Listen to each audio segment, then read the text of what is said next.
Okay, good morning, everyone.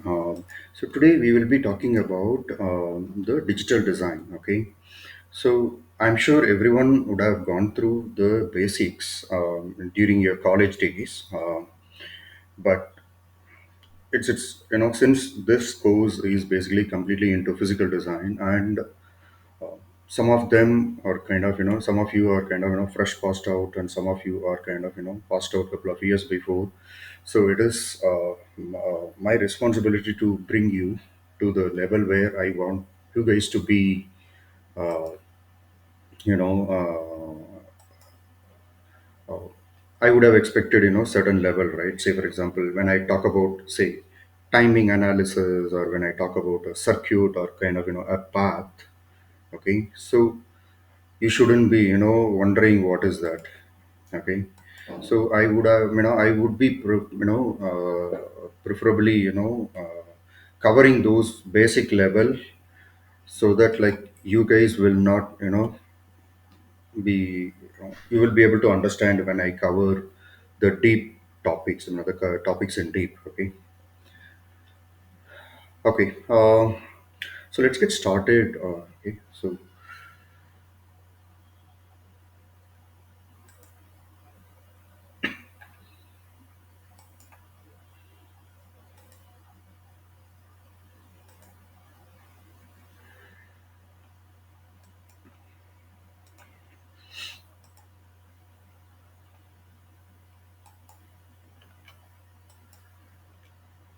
okay. um, So the first thing that it comes to our mind is when we learn the digital, right? Basically, the numbering systems. Okay, so I'm sure everyone knows it, but just that wanted to give you brief overview. Uh, okay, now, so there are different number systems, and all our circuits operates based on zeros and ones. Okay, so basically binary is the number that is used in our designs. Okay, and all the kind of operations, everything is done with the binary numbers. Okay, and we also have, so the allowed values are kind of say 0 and 1. Okay, and the next one is basically octal. Okay, so it's called base of 8, and so the allowed values are all the way from 0 to 7. Say example is going to be, say, something like this. And we also have the decimal numbers. Okay, so it's base of 10, and 0 to 9 are the allowed values. And examples are like, say, 129. Okay, so anywhere between 0 to 9. Okay, and hexadecimal, base of 16, and digit used is 0 to 9, and letters A to F. Okay, so can I give some application where the hexadecimal are used? Someone? I'm sure everyone would have gone through microprocessors, right? So your instruction set and etc., right? So if you look at all those opcodes and etc.,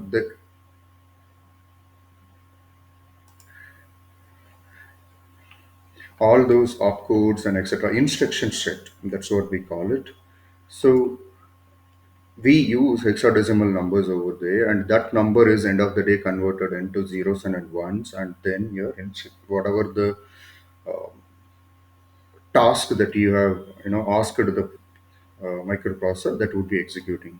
Okay, and decimal, you are sure that in real world we use everything in a decimal. Let's say when you are giving cash to someone, or when you are getting cash from someone, or when you count. So the real world is basically on the uses the decimal. Okay, and octal, I have not come across anything. Maybe there may be some places where they might be using it. Not sure. And binary, yes. So this is what you know getting me salary since 20 years, zeros and ones. Okay. Okay. Now, since many of you are kind of fresh guys, right? So there could be, you would be appearing in written tests in companies, when you were really wanted to get into VLSI domain. Now you would definitely have questions coming in this kind of binaries, like kind of convert a given number to a binary, and they would have given binary number and what is the equivalent number, and etc. So my request is, or probably or my ask is, go through these number systems, conversions, and how do you uh, convert it from one form to another form. Okay, so that's, you don't need to spend too much of time. It is from, you look at from the written test perspective. That's the only goal that I want, that should be the goal. Okay, so this is definitely, I can assure you that there will be at least one question from this number system if you are trying to get into the LSI industry. Okay, which I have seen. And when I said the written test paper, this is what I usually said. So there will be one question from this, and there will be one from this operations and etc. Okay.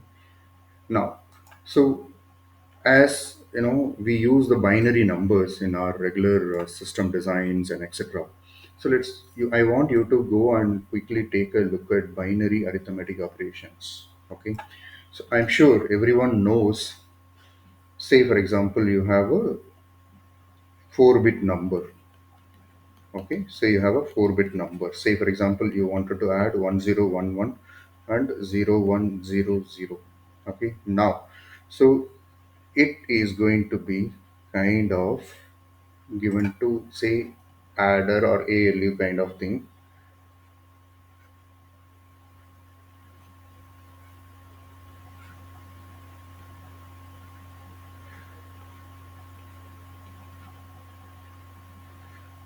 So take this as a. So this is going to be A, 4-bit, and say this is going to be B. So this is going to be 4-bit, and say this is going to be, say, Z, which is 4-bit. Okay, so now if you look at, see, this is something that we call it ALU. Okay, now, so when you wanted to add two numbers, right? So what exactly happens? So everyone knows that the answer for this is going to be kind of 1111. But this eventually, there are certain logic unit inside, okay, here, and this process all your ones and zeros, and then it actually sends out. Okay.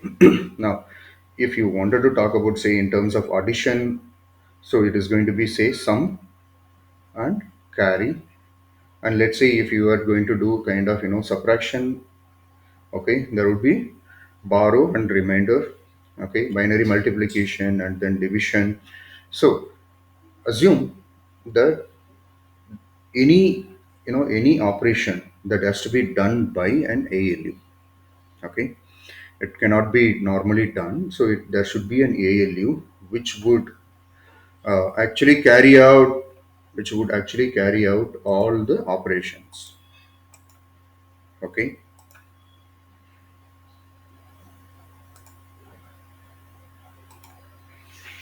and now these operations, you knowing how these operations happens. Okay, say when you do addition. Okay, what is that? There are two types of probably elements, the digital elements that we try to use. One is something that we call it half adder, and another one is something, it's called full adder. Okay, and now for subtraction, again the similar way, and for multiplication, there are different multiplication algorithms. Okay, now which one you are going to use? Okay, now say for example, assume you have your mobile, so you are using a CPU. Okay, now if you look at inside CPU, there will be a multiplier inside. Okay, so which kind of multiplier that is going to be power efficient?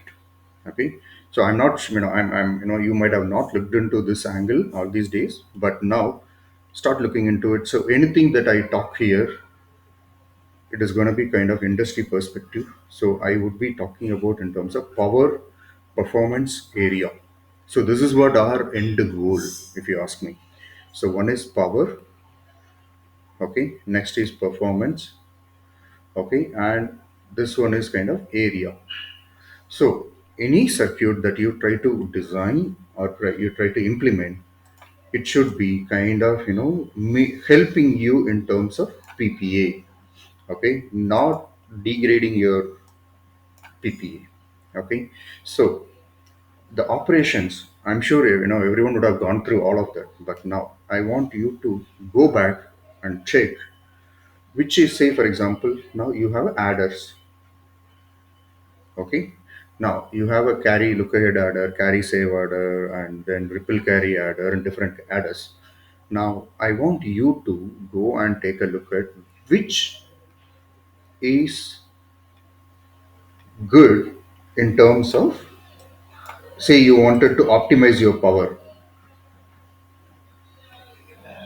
good at, when you target power, when you target power, and which is good when you target performance. So we will talk all of that in the subsequent slides, okay. So go through these basic binary operations also, because these are all something that I won't be able to spend time, because I wanted to spend time on kind of the solving the digital real problems, okay. So I want, say, end of this, probably another 2 3 weeks, 2 weeks, class, you should be able to remember the goal, design, say, 4-bit ALU. You should be able to design a 4-bit ALU. That is a kind of goal I want you to have. Attend my classes and make sure you are learning this level. So you would be able to use different components together. Okay, maybe you need to use shift registers, ALUs, and then couple of control logic and etc. So this should be your goal for next 2 3 weeks. Learn towards this. So design an 4-bit ALU. So this would give you probably when you do this, I can say that you would be good at digital design. Okay. Okay. So moving on to the next slide.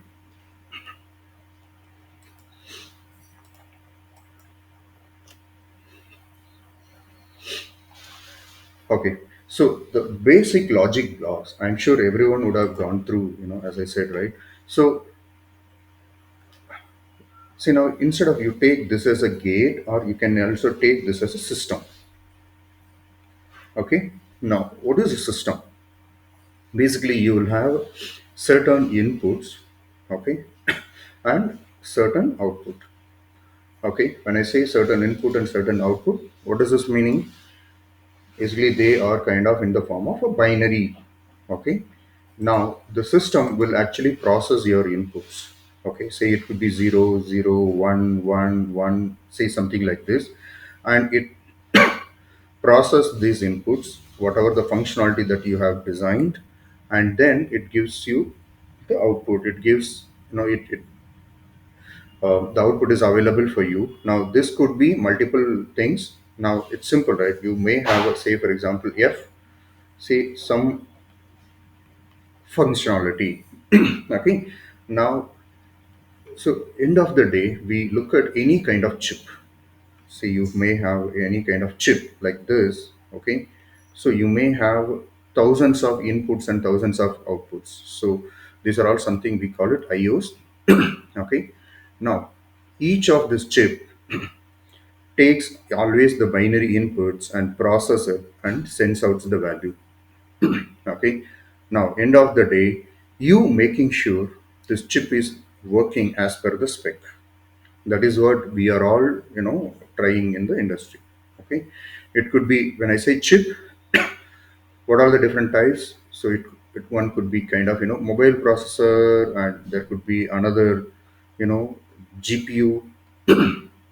Okay, you might be designing a CPU, laptop processor, or big servers, and then you might be designing the automotive chip or anything it can. Okay, now any chip that you take, or probably anything, there are basic things that you will see inside. One is combinational logic. Okay, so when I say combinational logic, so the logic blocks, okay, the output value of those depends only on the input. So they will not wait for anything. So you give zero, output comes up after a delay of this cells and this net delay, the cell delay. Say for example 50 ps delay it takes to reflect these inputs at the outputs. So this is something that we will talk about it. You guys know propagation delay. Okay. So when I say combinational, it means it purely depends on the current input, nothing else. Okay. So that is one of the basic block. Now the next one is something that we call sequential. Now when I say sequential, this is basically controlled by a signal called clock. Okay, so it is going to be kind of something like this. So this will not be there because this diagram, if you see, right, so this is kind of asynchronous style of design, but in industry we design only synchronous. Asynchronous, we don't design it. Okay, so this may be a homework for you. Why we don't use asynchronous in our implementation? Maybe we'll try to do your research and come next week. I'll give you answers next week. Okay, that's your homework. Why are we preferring synchronous design, and then asynchronous? What are the implementation challenges? Okay. Now coming back to our topic, so sequential logic, when I say sequential cells or sequential logic, so it depends on the input, okay, plus your previous state. Okay, not only the input, and also it depends on the state of those blocks. Say for example, now whatever that is stored in the queue, so it's not only your input, even the queue, it depends on the queue also, it gets changed. So sequential logic would depend on your inputs plus your state. Okay, so these two are the kind of the blocks, or probably the logic style that you would see in the designs. Okay. Then, so the function of gates can be described by, so what is the best way to look describe a functionality? Okay, so you guys might have gone through in the college, right? So the first thing is there is something called truth table.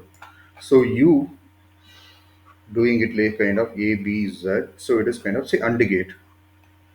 Okay, now 0 0 0 1, what is this meaning? It gives you what is going to be the functionality. Okay, now when I say that, this is not the only way to describe or define your the functions. So even a boolean function, see, if you look at this is kind of truth table, but boolean functions meaning say kind of a b whole bar.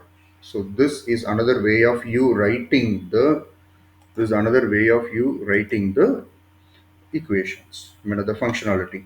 Okay.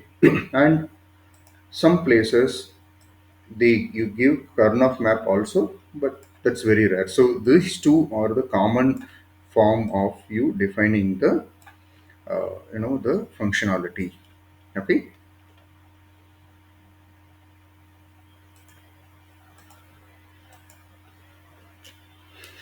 Okay, moving on to the next slide. So let's quickly revise the basic gates. So the first basic element that we will see is, or we use in industry is, okay, which is the element that is highly used in industry. That's your homework. Note it down. Just go and do research, right?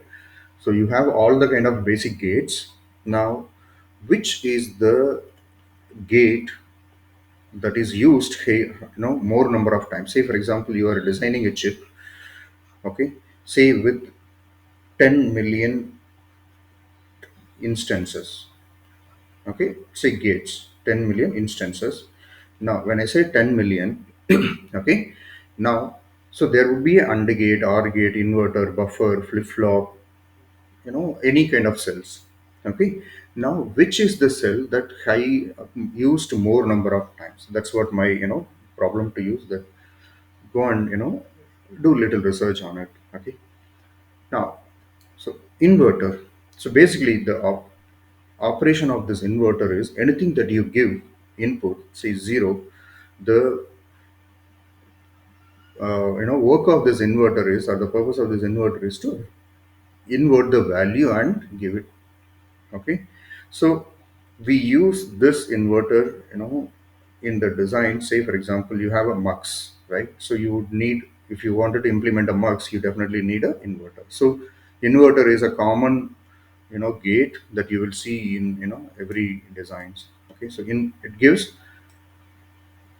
it basically inverts, it's kind of the equation is a bar, the input bar. Okay, now the next one, it's something that it's called buffer. Okay, so buffer is anything that you give, it just passes the same, but with a good quality signal. Okay, it's good with a good quality signal. So probably you would have seen, say in the cities, or probably in a kind of villages and etc. Right? So you will have a kind of cable TVs. Okay, cable TV provider and etc. Okay, so they would be pulling a wire, say kilometer distance and etc. So this may be your home, and they will have some kind of black color thing that would be lying somewhere. You might have seen it. Now this is nothing but something that we call it kind of booster or buffer. So that improves your quality of the signal. Okay, and the next one. So the equation for that buffer is just output equal to input. Okay. Now AND gate. So AND gate will give you output when both of them are true. Okay. So we usually try to prefer AND gate if you wanted both the conditions true and then you give output. Okay. So the truth table is something like this, and your equation, the Boolean equation, are probably the output, right? It is going to be say AB. It's just multiplying, right? So 1 into 1 equal to 1, and 1 into 1 0. 1 dot 0, it is going to be 0. So that's basics of AND gate. And say OR gate, again, it it just adds both of them. It doesn't matter if whether they are both are one, or individuals are one, and etc. Okay, so it is a plus b. So if any one is one, if both the inputs, right, you have two inputs, if any one of them is one or true, the output would be kind of true.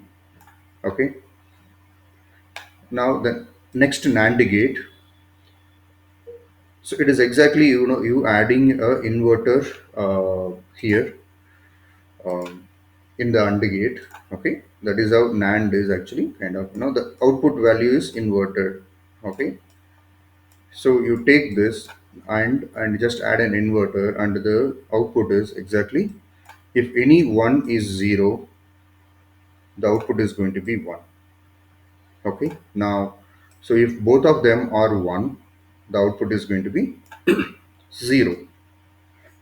Okay, so the for the equation is basically AB whole bar.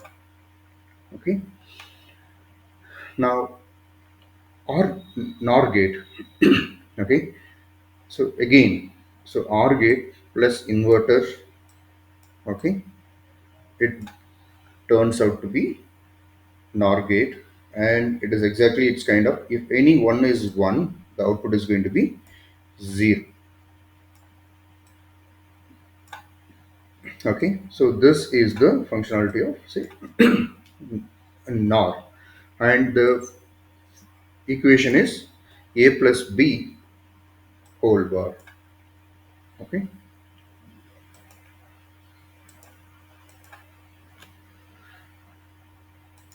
now XR. Okay, when I say XR, it basically gives output is going to be true when the inputs are not equal. Okay, now when the inputs are equal, they are kind of zero. Okay, when they are different, then it is giving you, it probably it will give output of value of high. So a simple application of this comparator, basically XOR gate, is something that we call it comparator. Okay, comparator. Now I'll come to this later. So the equation for this is A XOR B, which is kind of A B bar, okay, and A bar B. So when you expand this equation, what is this going to be? C equal to A B bar plus A bar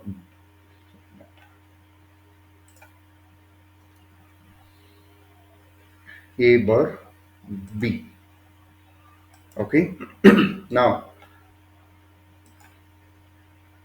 moving on to the next one, which is called XNOR. So you just add an inverter to the XR.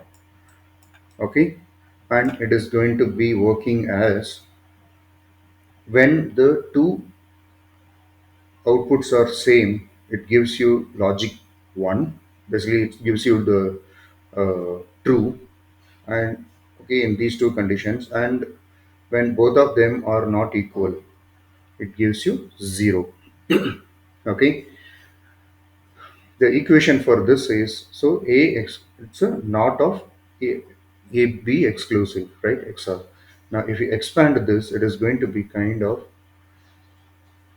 a bar b bar plus ab. Okay, now coming to this, right?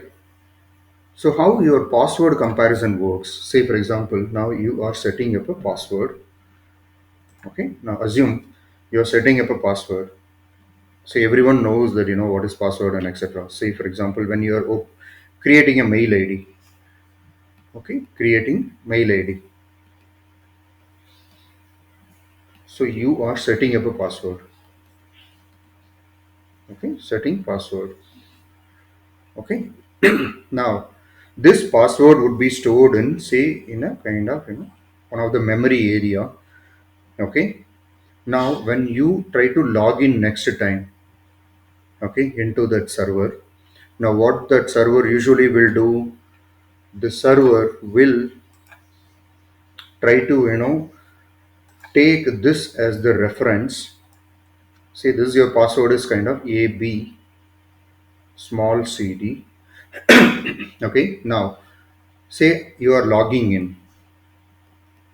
Okay, you are logging into your email and say you are giving abcd.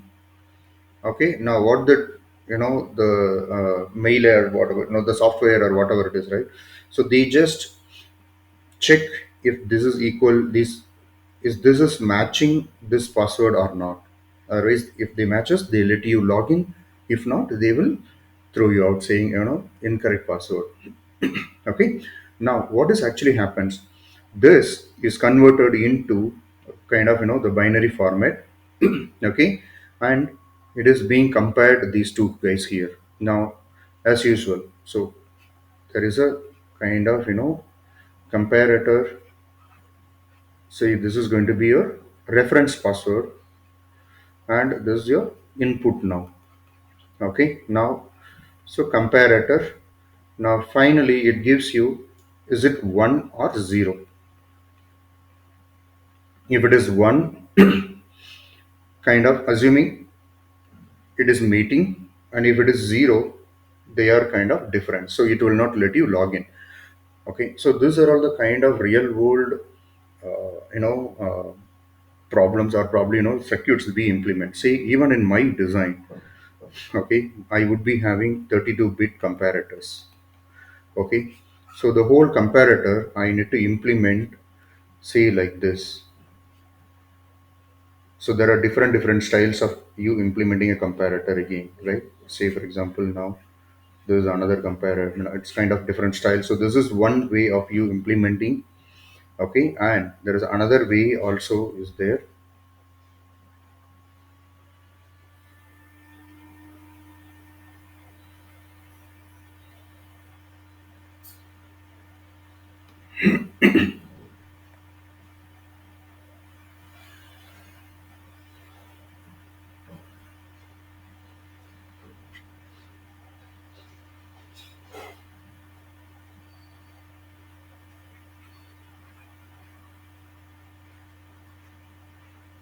Okay, so this is kind of one style, which is kind of series, one after other, one after other, one after other, and this is another way of you implementing.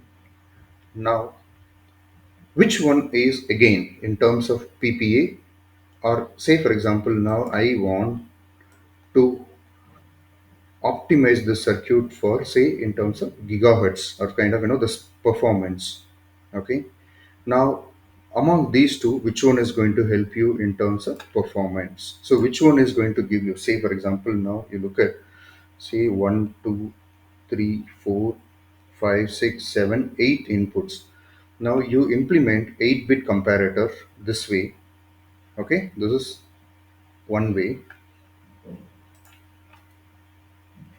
So 8-bit comparator, this is one type, and this is kind of implementing another 8-bit comparator. Now you try to implement and tell me, if I wanted to target high performance design, okay, high performance design, so should I choose this particular type or should I choose this particular type?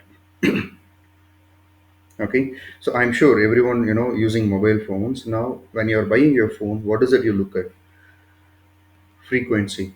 So you would look at minimum of 2 gigahertz, okay, or 2.4 gig, right? Your processor speed.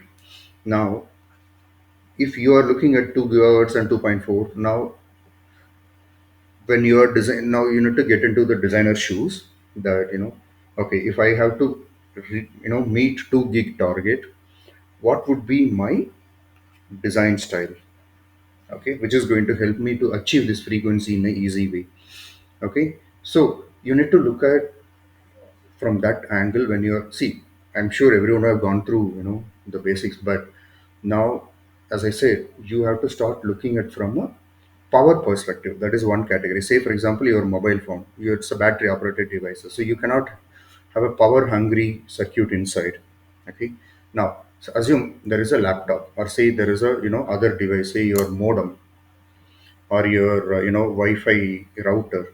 So they are kind of all the time powered up, right? So that kind of scenario, your power is not a concern.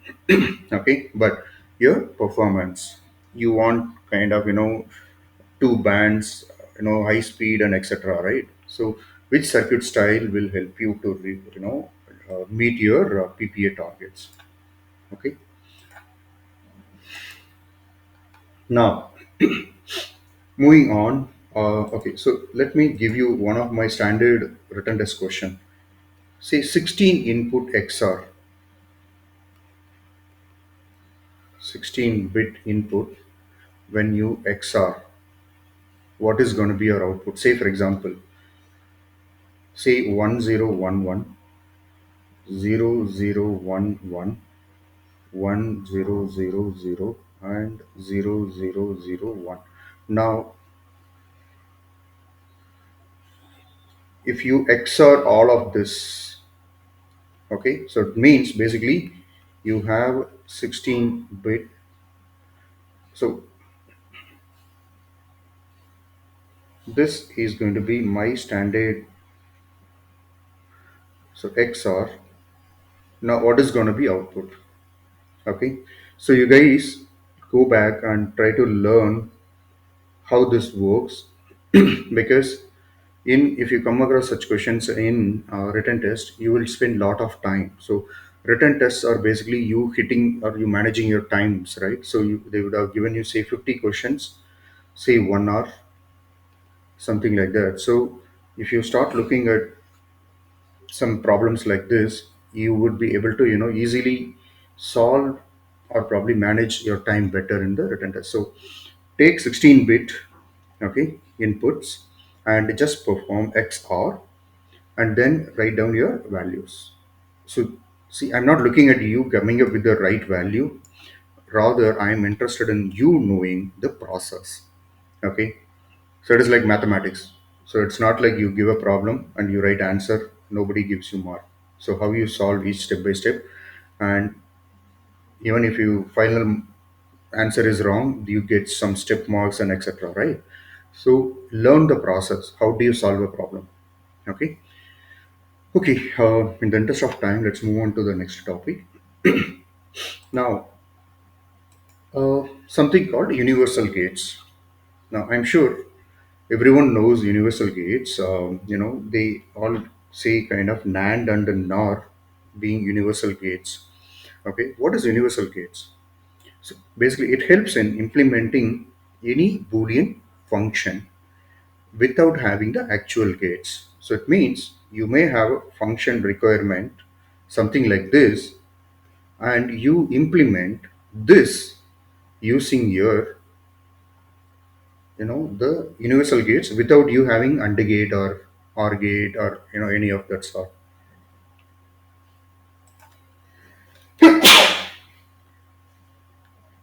Excuse me. Okay, so now that is the purpose of universal gates. Now where do we use these universal gates?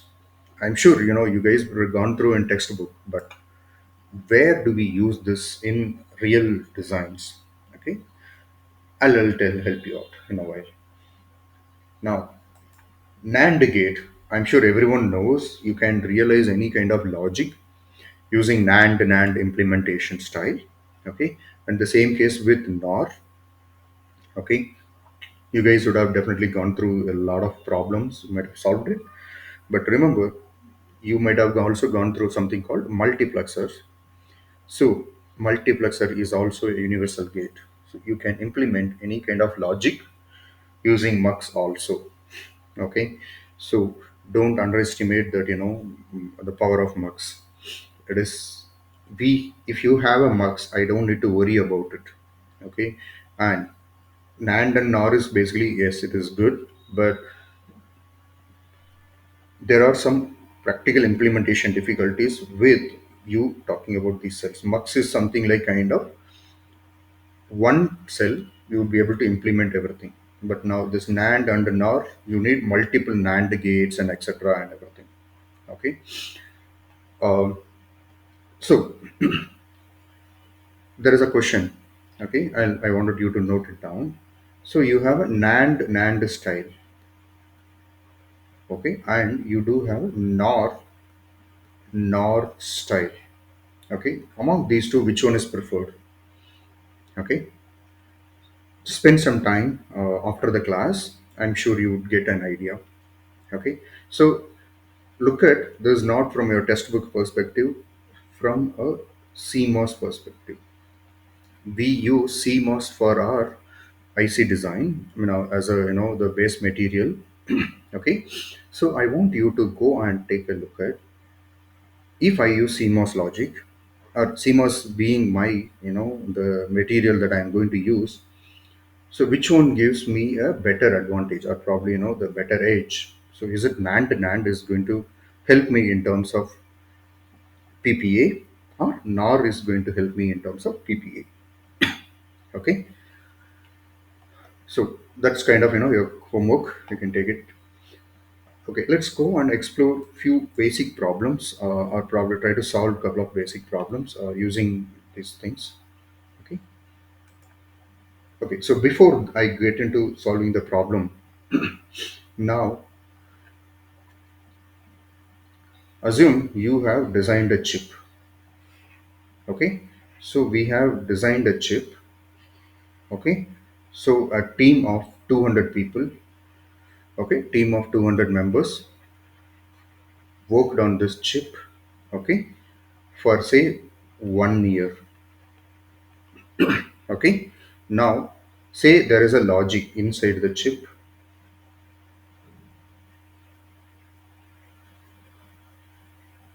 say something like this in the current design. Now, what is the next thing? Basically, you have designed the chip. Now, what is the next thing?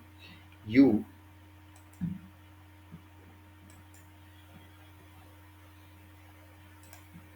so basically now you have taped out this chip. Say, for example, you have gone through the whole ASIC flow. Okay, now you have taped out. Okay, now you're manufacturing. The manufacturing partner is like kind of manufacturing. Now, once this manufacturing is done, he gives you the say next is packaging, and after this package, you get a IC. Okay, now this IC needs to be tested. Okay, so there are two types of testing. One is basically, is there any manufacturing defects?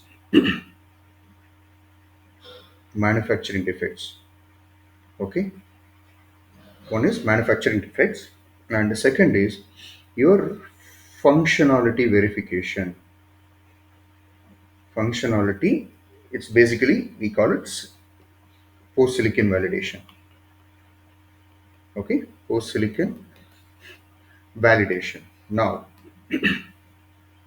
so now assume since this is being your circuit and it passes through all these things, and in case even assuming there is no manufacturing issues, it is all perfectly manufactured and everything is good. Now, coming to post silicon validation. Now, what does this post silicon validation will do?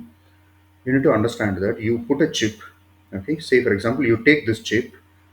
Okay, now assume this is your mobile chip. Okay, so you load Android on this chip. Okay, basically firmware. Okay, now this chip will work almost 98% without any issue. Say for example now there are one scenario. Okay, it is kind of fails assuming there is a bug in the circuit. Assume, say for example, whenever you use say a video player. Okay, whenever you watch a movie, it crashes. The app continuously crashes. Let it be any kind of app. You have VLC and you have other video players, MX player, different things. Say, assume so your functionality, everything is perfect in terms of when your data enabling, your Wi-Fi, Bluetooth, playing games and everything. But assume you have a problem only when you play videos. Okay. Now first they go and check. Okay, something is wrong with this IC. Why it is crashing when you are playing video? Now they would go and try to figure out what is the module that is actually getting or probably triggered at the time of video player. Okay. Now so they go and take a look at this module. Assume there was some bug which is kind of escaped in the first time. Now assume that bug is, say, you have to add an inverter. So this signal, so they do multiple testing or probably validation, and they get into different people expertise will come and they look at, assuming finally they come up with something called, okay, there is a logic issue, so you have to add an inverter, and once you add inverter, hopefully everything would be working fine. So that is a kind of conclusion they would come. So now what is it we are talking? You have designed a chip, you taped out first time, everything is IC is in IC came back to you. You have tested, all are looking good, but one scenario, it is kind of your IC or probably scenario, it is kind of failing. Now they get into figuring out why it is failing. Now assume they figured out, assume they kind of after spending a month or two, they figured out that okay, this is a kind of logic, probably potentially it could fix this crash issue. Now what is that you have to do? So you have got the IC, no? So you might have got, say, 100 ICs. Okay, you will not go for volume production. Now this 100 ICs kind of will have this problem. Now nothing can be done. Now what we do, the next thing is we will just go and we will not redo the whole IC, because redoing whole IC will take an year. Okay. Now we use we would have sprinkled this universal gates all over. They would be kind of car stepney. Okay.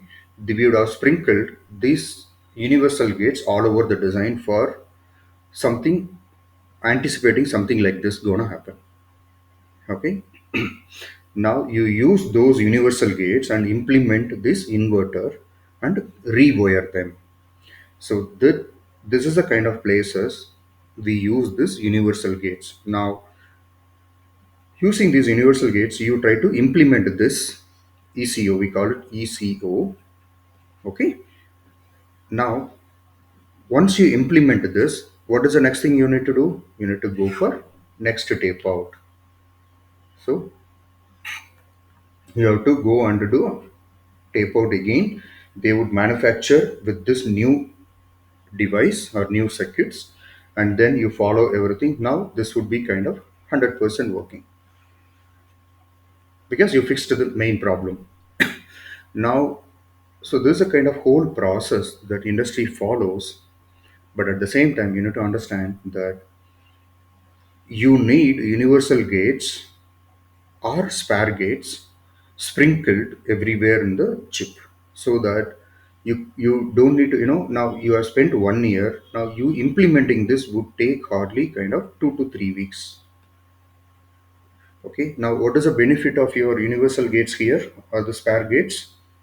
They are kind of helping you fix the bug without spending months together, and you don't need to really, spend too much of on the manufacturing. Also you would try to reuse the something called mask.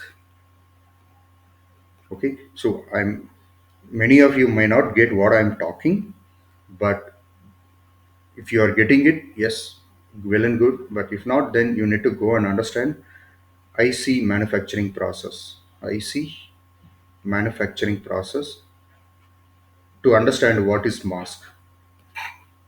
Okay. Now, so those universal gates would be used to implement this kind of ECOs that are coming up in the end moment, or after you validating the chip if there is any bug found. Now you try to use these universal gates and build, it can be any logic. So now I given you something inverter here. Okay. Now there could be something like kind of, AND gate, you might have to do it, or say you might wanted to bring up some new XR. It can be any logic. So you cannot tell that, okay, it's going to be always inverter. So it may be any logic, you don't know. So when in that scenario, it is better you use universal gates. Okay. So that is the reason you having an idea of universal gates makes sense. Okay. Okay. Any question here? Maybe I would take up the questions here now. Yes, this is something that, why universal gates, and the topic that I covered. In case if you guys wanted to look at it later, something called spare cells or spare gates. So you can go and look at in, say, what is spare cells in VLSI or spare gates in VLSI. Okay.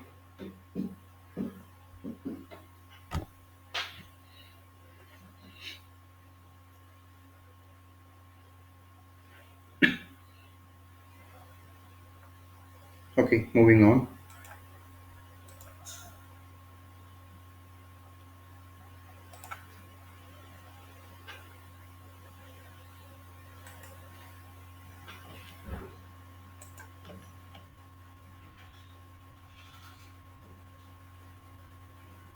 Okay. So before that, let's quickly go through what is Boolean algebra. I think you guys know all of this. Okay, truth table. We have, you know that writing a truth table, anything, any equation that you bring in, you will have something like a, b, z. So you writing all the possible inputs and all the possible outputs. Okay, so this could be this basically called a truth table.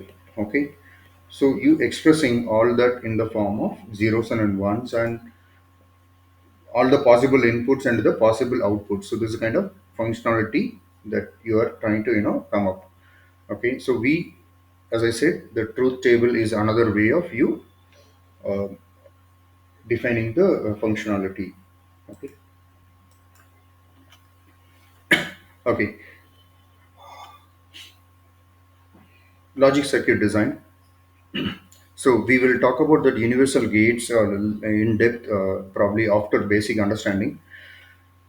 Okay, now, so anything that you give, say for example, you would have, we always give say problem like kind of, f equal to say xxxx.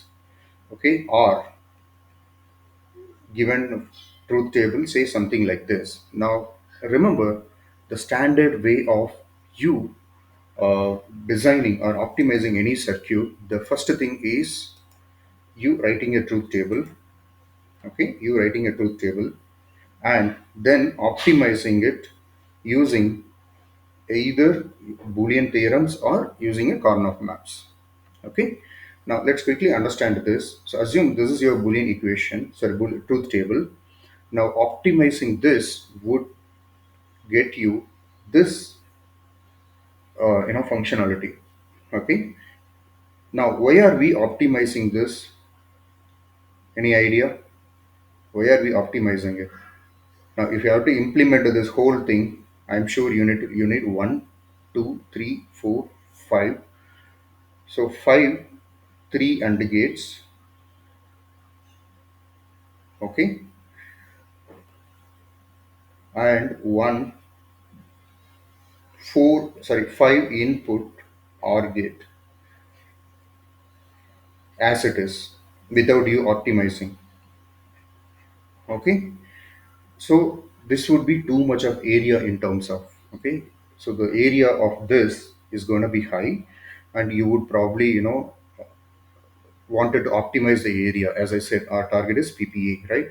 So the Boolean equations and then truth table and then optimized equation and then you implement this is the process that we usually follow in industry. Okay, now how you optimize these equations and how you draw this logic diagram, we will see it. Now look at this, say it is kind of x ORed with y bar which is ANDed with z. Okay, so y which is kind of y bar. Okay, and this is basically y bar z and this is x plus y bar z. So normal gate level implementation, depending on the operation you have to pick the gates. Okay,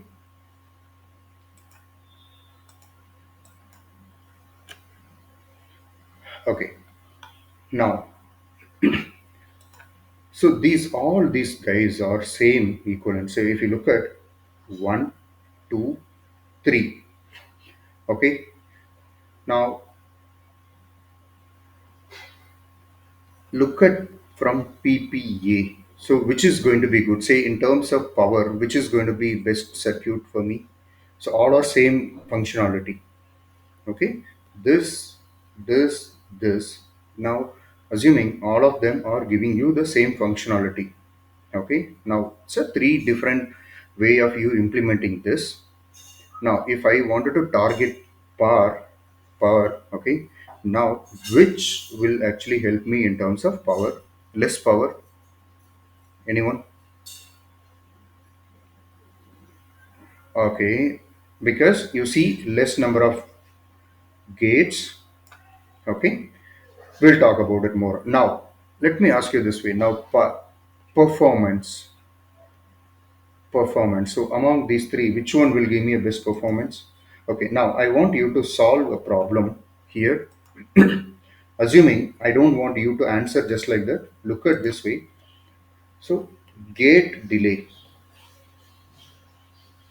the propagation delay of gate delay is say 50 ps. Okay, your net delay is also say 50 ps. Now, okay, now which is going to be having a whole, look at from a system perspective. Say for example, now this is your system. Okay, so the moment you give your inputs, what time the output would be available. So apply that values and tell me which is the least delay circuit. Now in industry we call this as a logic levels. Okay, so from a performance perspective, which is going to be good? So is it like one, two, three?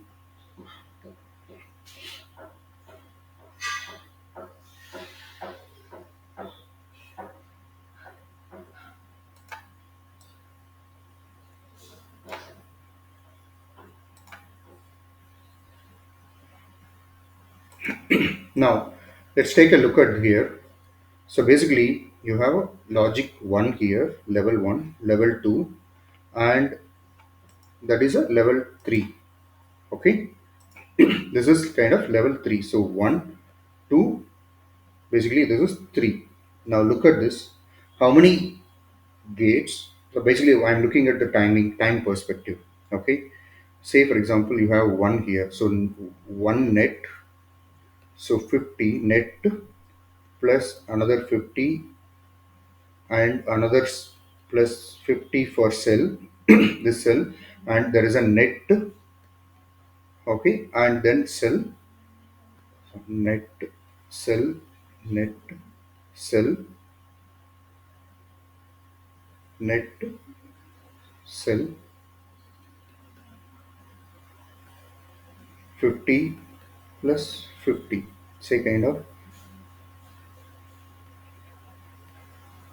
Now look at this, how many? One, 2, 3, 4, 5, 6. So this is going to be how much? Anyone?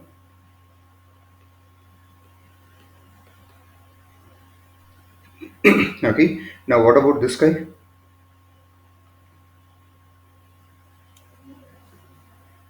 What about this guy? One. Okay, because you get one level of logic which is gets added, so that means one net plus one cell. Okay, okay, now what about this guy? One, two, three, four, five, 300. So 300 ps. Now, so you have a two options. So you have a two options now. Among these two, say from a performance perspective you are okay with using either one or three. But now this comes to your performances you have chosen. Okay, now next thing is power. So among these two, 1 and 3, you choose this. Okay, so before that, even if you look at, there is something called area. Okay, so look at this, this is 3 input, and this 3 input and 2 input and 3 input are. So don't look at always the gates, number of gates. You need to look at the, this is something that we in the coming classes, right? In the upcoming classes, you have to expand this and figure out number of transistors inside. Okay, number of transistors inside. Okay, so that you will be able to tell, okay, this particular implementation has a 20 transistors, and this particular implementation has say kind of 12 transistors. Now you always choose the design which is having a lesser number of transistors inside. Okay, so this is how we actually optimize and see if you are able to achieve your PPA targets. Okay, I hope you guys are getting a flavor or So why I brought this, circuit in terms of performance? Yes, this 1 and 3 are good. They are kind of, getting same delay, or probably the same delay, propagation delay. And in terms of area or power, so power is what we look at mainly. So you to know, or probably, to compute your power, you should know how many transistors that you are having in this circuit. So, and eventually, we are not talking as of now today, as of now, the internal circuits of this AND gate and all of this. So during the CMOS topic, we would be looking at the whole things. Okay. Now, you need to express in terms of number of transistors, so that you would be able to tell or choose the best one in terms of power. Okay, because you need to understand CMOS power dissipation. Okay, the power is directly proportional to the number of transistors. Okay, so this is the reason that we optimize our circuit to the best level.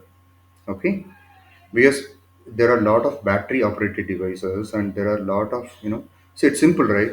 Everyone is using electricity in home, right? And you are actually paying monthly, paying current bill. Okay. Now, that is, if you say, if you are using a server, if you are using any kind of computer, it gives you more bill, and you are using another processor which gives you less bill. That is a kind of, comparison that we get into. So you having a optimized circuit which would eventually help you in terms of PPA is the best thing that industry would always prefer. Okay. Any question here? I'll just pause for a minute and take questions, if any.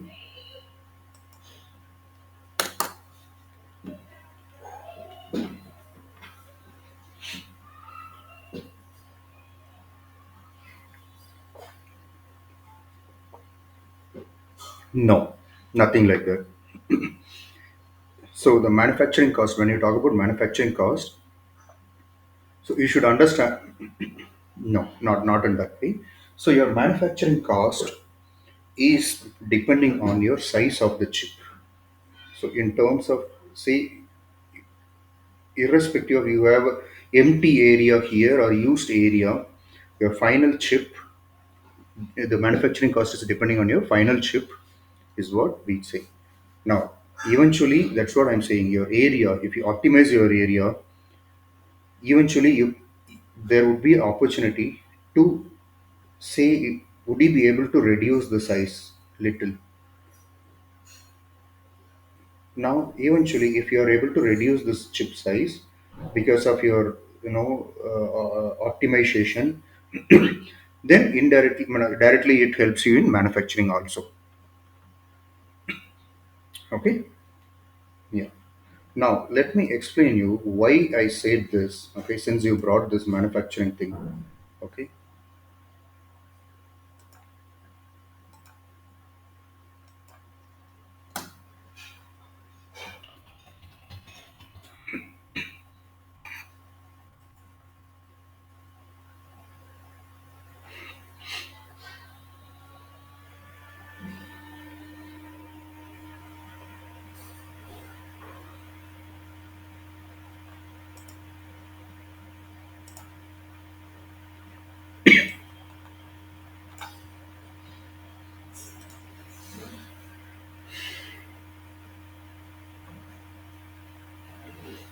Okay. Assuming, so your silicon is something like this. Now, if you look at what is this you see here, this is nothing but your one chip. Okay. Now, look at this way. So, this is a kind of your silicon, the wafer. Okay. And we chop it into kind of, the slices. Okay. And on top of that slice, you manufacturing this whole circuit. Okay. Now, assume you have a one, you know die, or probably, one wafer. Now, what is that you see here? You would be able to manufacture multiple, chips. Okay, dice basically. Okay, now assume you have something like this. Now you are able to manufacture, depending on your size. Okay, say assume you are able to manufacture. See, now in this scenario, without optimization, say you are able to manufacture, say, 10 chips. Okay, now assume you have done a severe optimization. Now the same wafer size, now you are able to manufacture,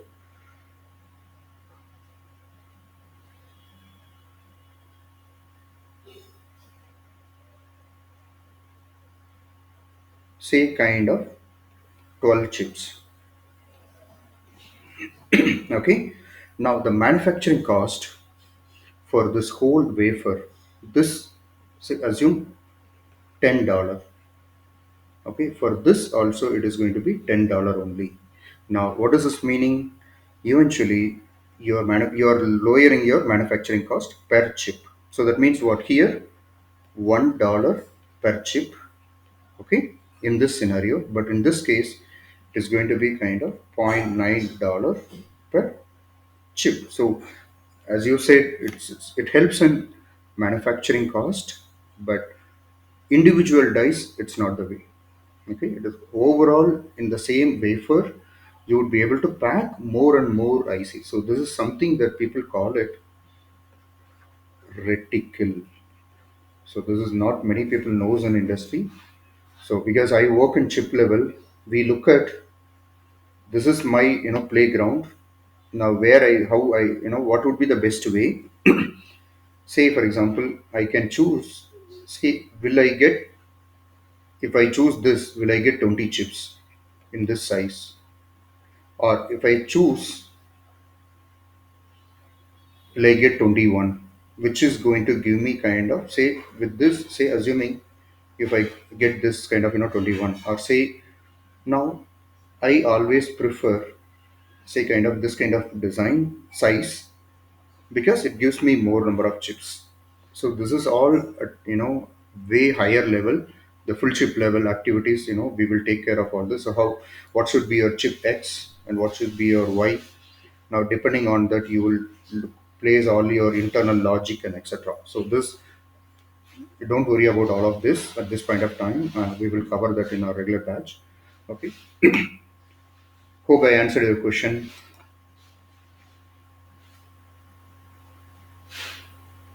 Okay, moving on. So I hope you guys got a clarity why we optimize our circuits. Okay.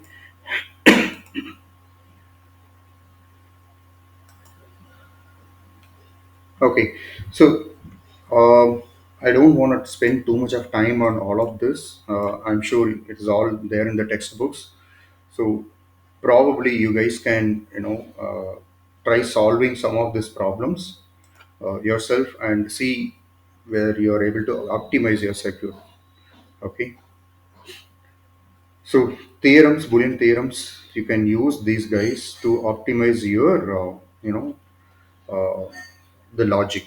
Okay, but remember, there's a pain. I would say there's a kind of, you remembering all these laws is a pain. Uh, but so the easy way would be, I always prefer K-map. Okay, because I cannot, my memory is small, so I won't be able to remember all of this. I would be able to certainly, but not all these rules, the theorems and etc. So it would be tough for me to, remember and solve them.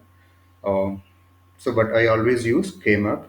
But my suggestion to you guys is, try to solve at least couple of problems, because you might get this kind of things in written tests. So they would give, say, something like this kind of say this, your optimize this circuit, optimize.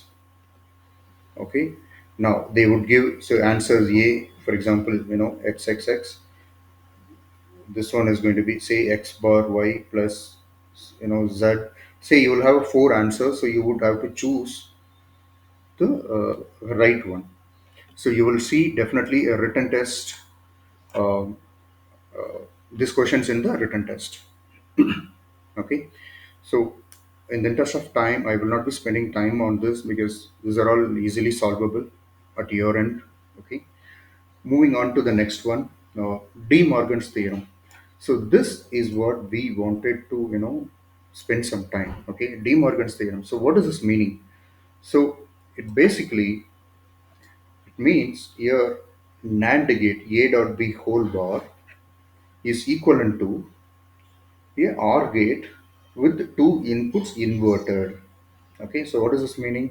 So NAND gate, okay, they are equal to the cell which is kind of, both the inputs are kind of inverted. Okay, that's kind of OR gate with inputs inverted. So this is going to help you a lot in terms of, remember this equation. This equation is what going to help you implement NAND logic. Okay, you would be relying on this equation for your NAND implementation. Okay, and now moving on to the next theorem. So a plus b whole bar. Okay, now when I say a plus b whole bar, what does this mean? It means, so NOR gate is equivalent to a AND gate with inputs inverted. Okay, so these two logic are probably the theorems, or the one which is kind of used heavily in the industry. So you replace this cell with this kind of cell. So let's say both of them are giving the same operation or probably the functionality, but say in terms of speed, which one is going to help you? Say in terms of power, which is going to help you? So the algorithm, the internal algorithm of the tools, they would be using this heavily inside. Okay. Now, probably I would not try to solve problem here because I wanted to focus on the other main problems. So you guys can, okay, maybe what we will do is let's try to implement this one thing quickly. Okay. So now you apply this. What is this going to be? Kind of a plus b plus c whole bar plus a bar plus b plus c bar. Okay. Okay. Now you individually do that. Optimize it again. A, B, C. These are all individual bars plus. Now this is going to be A, B bar, C. Okay. Now if you take out this, say B bar, what is it going to be? A bar,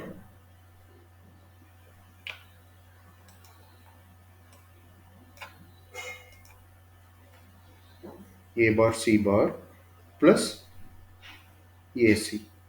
Now this, you can further optimize it. I'm not sure, but so this is the way. Now instead of you needing a bigger logic or bigger gates, now you are kind of down to hardly two or three with two inputs. End of the day, the number of transistors that you need for implementing this and the number of transistors you need to implement this is going to be way different. I mean, it's going to be lesser. So the De Morgan's theorem is actually helping you to optimize the number of transistors ideally. So don't be confused. Number of gates and number of and there would be a transistors in each of it, and the number of transistor is what in the end we look at. Okay.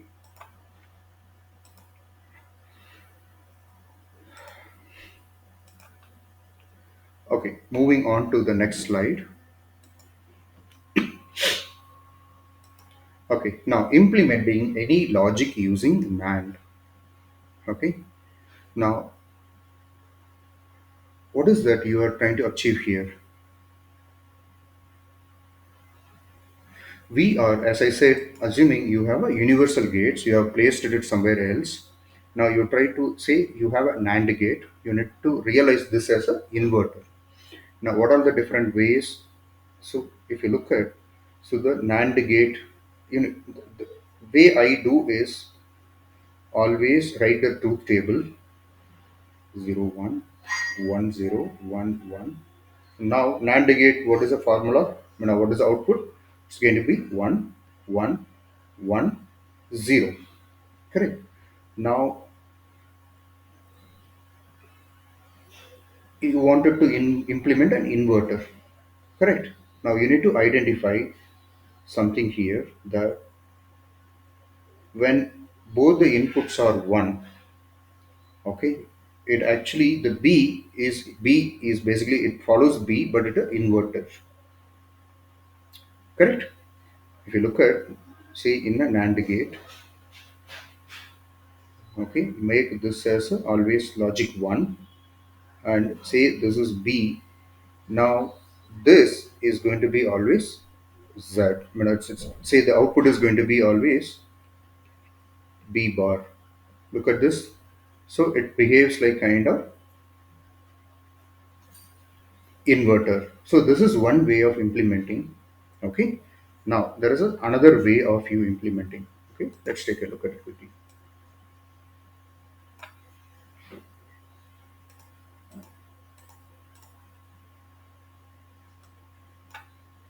Now the another way is, look at this, when both the inputs are same, the output is kind of inverted. Correct. Now you short both the inputs, the output is kind of inverted. So now ideally, if you see, there are two ways of you implementing inverter using NAND gate. Okay. Now among these two, which is preferred? So you have a style which is one style, this is two. Okay. Now this is your homework. Among these two, which one would you prefer?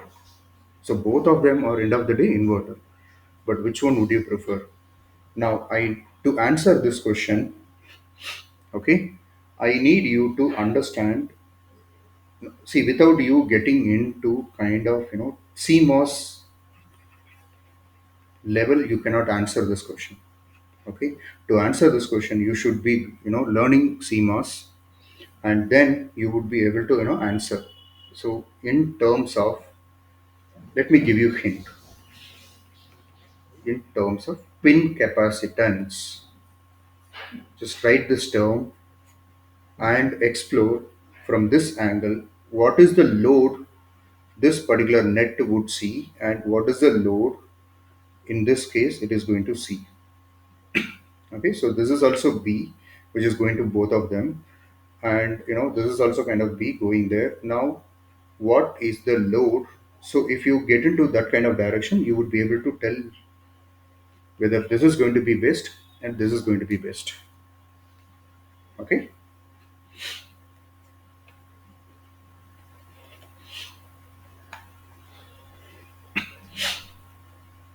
Okay, that is implementing an inverter using NAND gate. Now AND gate. Okay, now AND gate, so you know that the formula is going to be, say, x y whole bar. Okay, now what is that you need to do to get an AND gate? You need extra one more bar inverter.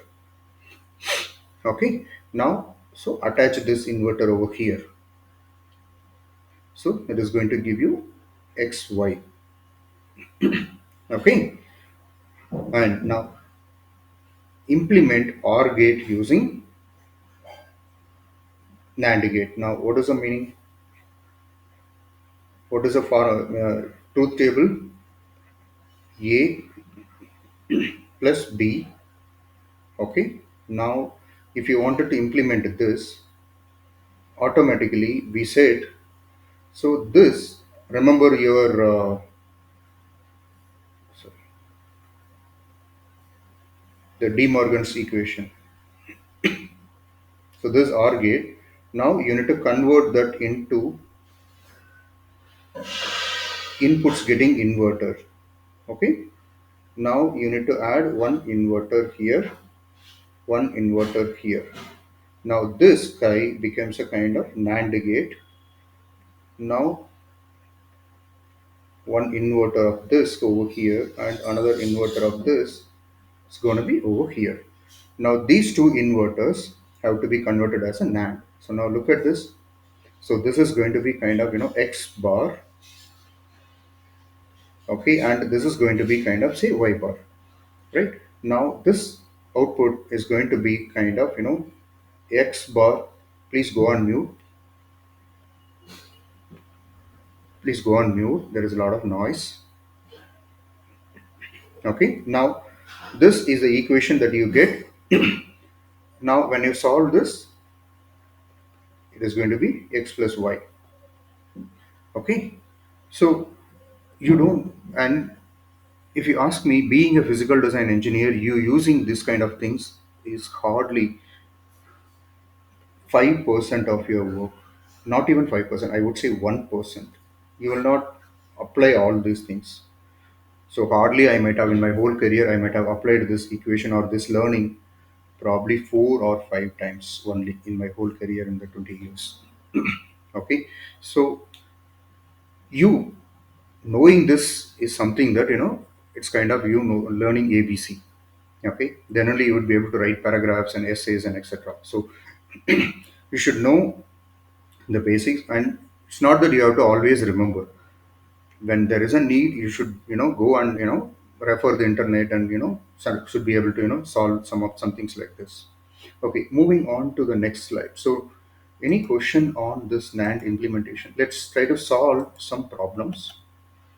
Okay, this is your problem. I'll give you a minute. uh, Probably I want you guys to tell me how would you implement this whole circuit.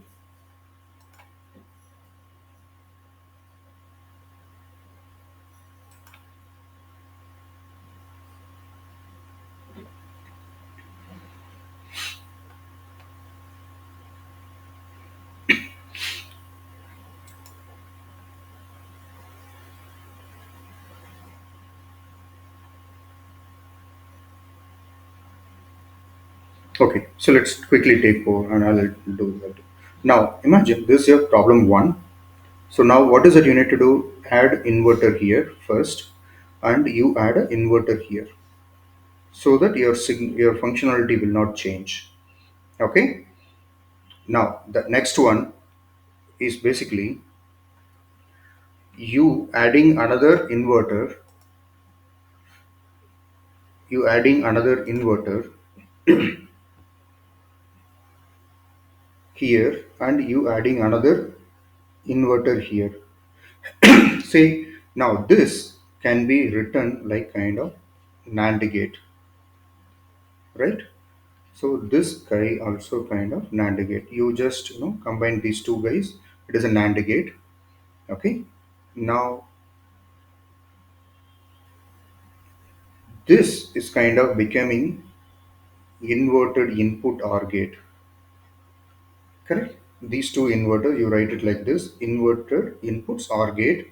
Now eventually the whole thing is now all can be implemented using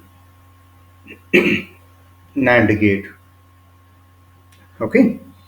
So this is how if they give you any kind of circuit. So sometimes in written test we do like this also. Just wanted to see how good the person in the digital fundamentals. Okay. Now, so this is going to be your final answer. Now coming to this. Now what is that you need to do here? So you need to add a inverter here, and eventually you need to add inverter here.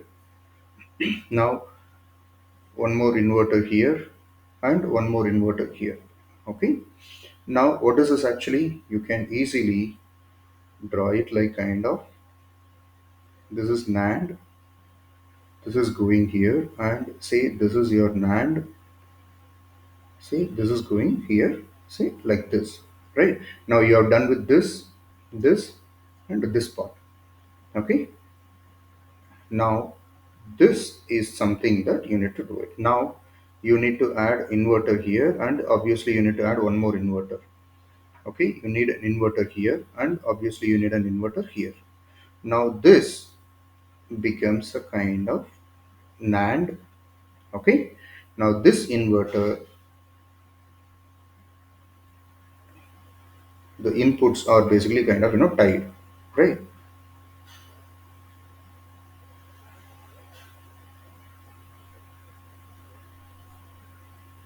So you look at this, so this is going to be A, B, C, D, and E. So this is how we actually implement a given circuit using NAND structure or type. Okay. So any questions? I'll give you a minute.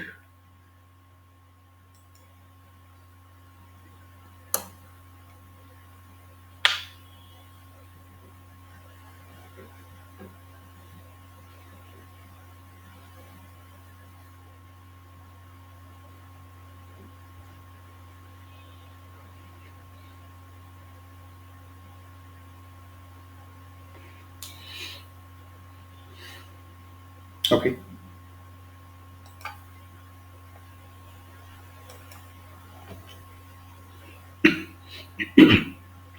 Okay. Karnaugh maps.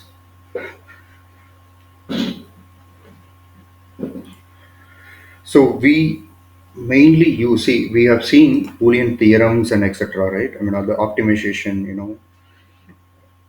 At the time of optimization, we use Boolean theorems and other methods. But you remembering, or probably the formulas or the theorems is going to be little headache. So what probably we use is something uh, called Karnaugh maps. So it is basically depending on the number of variables you try to uh, come up with what is the number of table or probably the boxes that you really need. So it is kind of 2 to the power n. So you have a two variables, it is going to be four box. Okay, it's kind of 0 and 1, 0 and 1. Okay, and if it is a three variable, then you have to decide how you are choosing this. So some people choose A and then BC.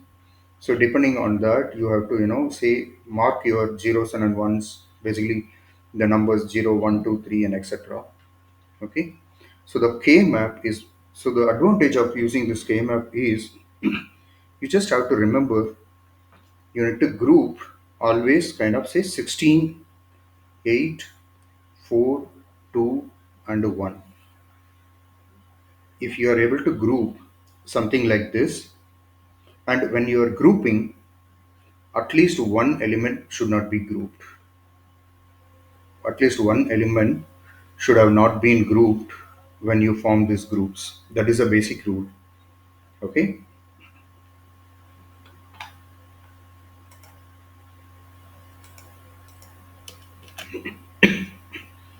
Okay, let's quickly take a look at this. Now OR gate. So this is your truth table.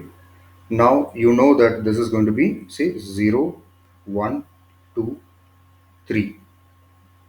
Okay.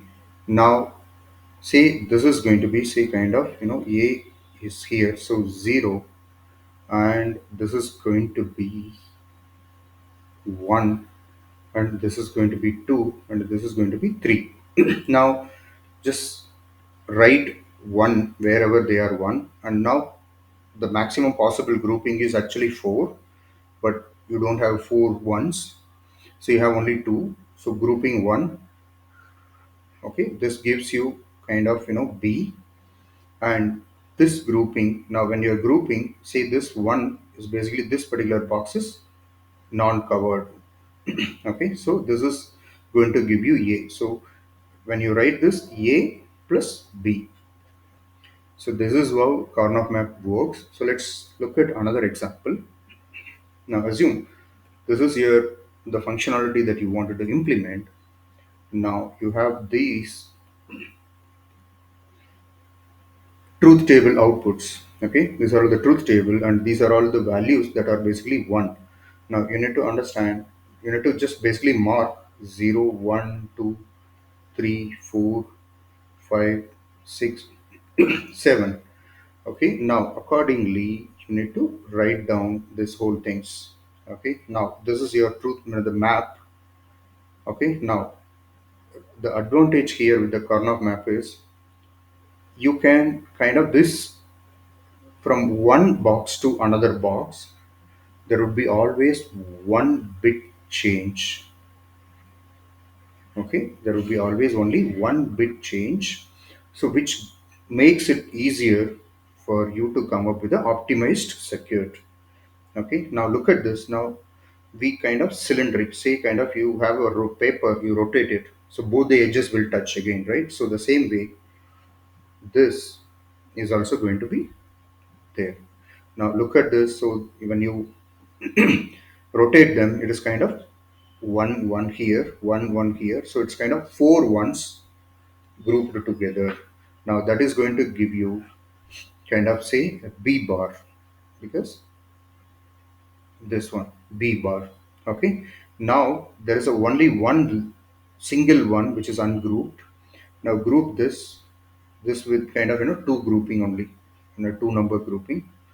Now this is going to give you say AC bar. So now the final value is going to be B bar plus AC bar. Okay. So we use Karnaugh maps a lot. Probably it's not that we are going to use it manually. See, it is all in terms of you're learning the concept. Remember, but in the industry you have all the tools which would actually go and optimize, or basically this corner maps could have been implemented inside these tools, and the tool would optimize all this given circuit. Okay, so if you are thinking, okay, no, I'm not really sure about this corner map, what you should know is the process of optimizing. Okay, you are not going to implement in industry. Say here, how many inputs? You have only three, and you would be able to use corner map, say four or five, not more than that. I mean, manually when you're doing it, but in an industry, you'll have thousands of inputs. So you implementing corner map manually, optimizing is impossible. So we have the tools which are kind of coded. Okay, it will help you, or it will take the whole logic and optimize it and give you the output. Okay, any questions?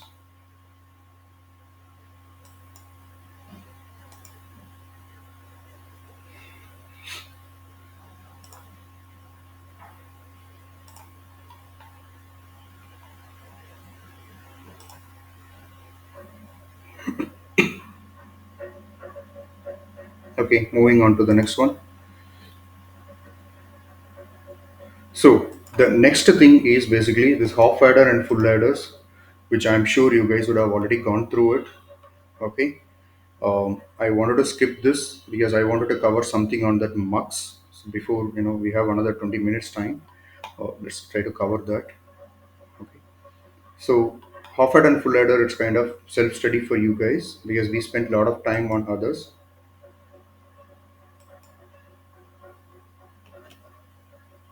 Okay, what is mux? Say mux is basically you have many inputs. Okay, n data inputs. Okay, and one output. Okay, and now how that one output is decided? It is depending on your something called select inputs. So remember, this is how we have mux in the industry. Say for example A, B, and say this is kind of Z. Now remember, when you say in this case, what is this meaning?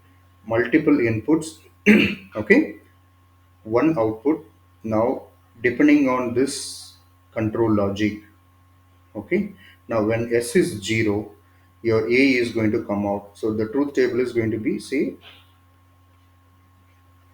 0 meaning A is going to come out, and 1 is meaning B is going to come out. So this is a kind of truth table for the marks. Okay. Now, the real world example, if you look at, see this railway switch, rail yard switch. So there would be this kind of station where all the rail trains are parked. Okay, probably people would be getting in or getting down and etc. But eventually, one after other, over a period of time, they will start moving.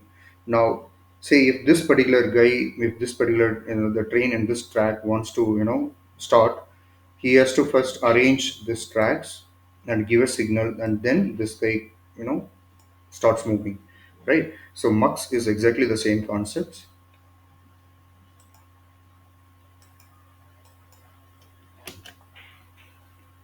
Now there are different mux types. Okay, one is basically 2 cross 1, okay, and 4 cross 1, 8 cross 1, and 16 cross 1. So you have, even we do have many higher things also, but for our understanding this is good enough.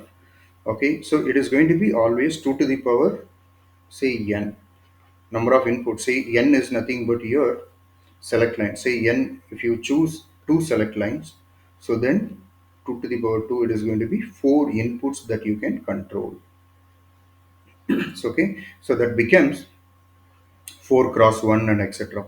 So in this whole mux, right, your main the control is the select line. So now if you implement this, right, if you look at, this is how it would be. Say you take a 4 cross 1 mux, okay, say this is your A and B.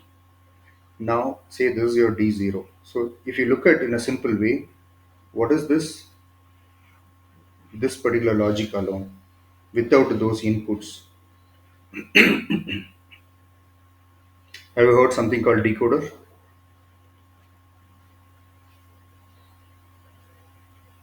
So if you look at, decoder is something like 2 to the power n. Say A, B, it is going to be say kind of 0 0. So they choose what you want to come out, say kind of D0. So this A, 0 1 B, so 1 0 C, and 1 1 kind of D. So this is nothing but your decoder. Correct. Now mux meaning all these guys actually are. Okay. Now when you implement this mux, right, your internal circuit, you need to always learn to expand it, okay, so that you know how many inverters and how many what kind of AND gates and OR gates. So sometimes what happens is in interviews or in written tests you would be asked some things like this. Okay, so this kind of 4 cross 1 mux with two select lines. Okay, now moving on to the next one, let's solve some problems.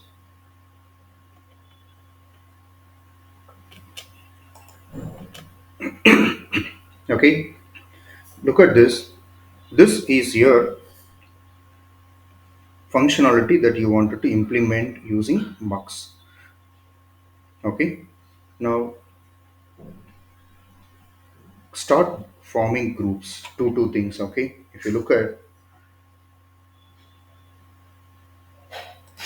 say these two, F and Z, because these two would be kind of treated as a select line. Okay, now you have one input which is left for you, which you can use as a control, basically the input side, the input pins of this mux. Okay, now look at this. So f equal to z. It is, say whatever is there in this z, same it is seen at the output. Now in this case, the next two is going to be, you call it kind of, say 0 is here and 1 is here and 1 here, 0 here. So it is z bar. Now these guys, so the output is kind of 0 0. So you don't need, there is no relation here. So it has to be kind of say 0. Now this is kind of say 1. Now again you make it as a 1. Now what is this meaning? You have four inputs. Okay, it's basically f equal to z. The first input is kind of, when you say x and y, say this is x and y. Now you have to connect input 0 to z, and this is going to be z bar, and this is going to be say 0. Say this is going to be 1. Now this 4 cross 1 mux that you have, now you go and check it out with as per this truth table, you get the output. Okay, let's quickly take a look at it now. Say let's apply this particular thing. Say x and y 0 and 1. So 0 and 1 meaning what is it going to come? Say this is what is it? Z bar 0 and 1. So now in this case, this particular guy is to come out, supposed to come out. Now this is going to be say 0. So it's same as 0. Now look at this, all are 1. Now this is going to be 1, this is going to be 1, the last guy is supposed to come. So it's kind of say 1. So this is another method that you can implement any kind of logic using the mux. Okay, and this is the reason I say mux also a universal gates. Okay, but we don't, though the mux is something, internally if you look at, it is going to be kind of,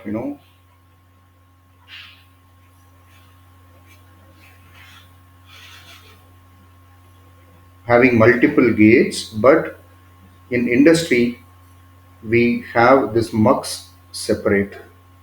Okay, say this is your A, this is your B, and say this is your S. Okay, so in industry all these guys are, we call it gates. So it's not just only and or are kind of called gates. It's like even the whole mux. Okay, we design it as a one circuit and we keep it as a one of the cell. That is the reason we say mux also can be treated as a universal gates. Now moving on to the next similar problem, implementing another thing, but that's a different method. Okay, now look at this. This is your truth table that you wanted to implement. Now you know that there are four inputs. Okay, now what does that we use? So it's kind of three select lines. So that means 8 cross 1 mux you need to have. You need minimum to implement this whole, the functionality. Okay, now wherever the ones are, so basically what you need to write is, you need to write in the form of say I0, I1, I2, all this, and Z bar Z. Now just write it all of them. Okay, based on this, say this is 0, 1, 2, 3, 4, and etc. You write it like this. Now wherever you see 1, okay, you round it. Okay, you just round it. Now in the end, you get this kind of table. Okay, now how you decide what is that you need to give? Remember, if you round it, that is basically say in this case it is z bar. Now if you round it here, say for example you round it here, now this is going to be say z. Okay, now look at this, you have not rounded anything here, so it is 0. Okay, now in this case you have rounded both, this is 1. Now look at here, you have rounded only 1, it is basically belonging to z bar. So z bar, z bar, z bar. So this is rounded both 1, 0, z bar, and 0. So now what is that you need to write? So 0, z bar, z bar, bar, 1, 0, z bar, and 0. Okay. Now if you apply your inputs x, y, z, okay, you will see the functionality something like this. Okay, let's quickly verify one or two things. Now let's take this 100. So what is this meaning? 100 meaning now it is say 5. What is it's going to come?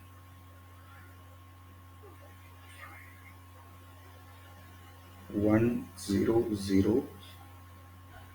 So, so we need to see how we are connecting this. So depending on your this particular thing, you need to look at.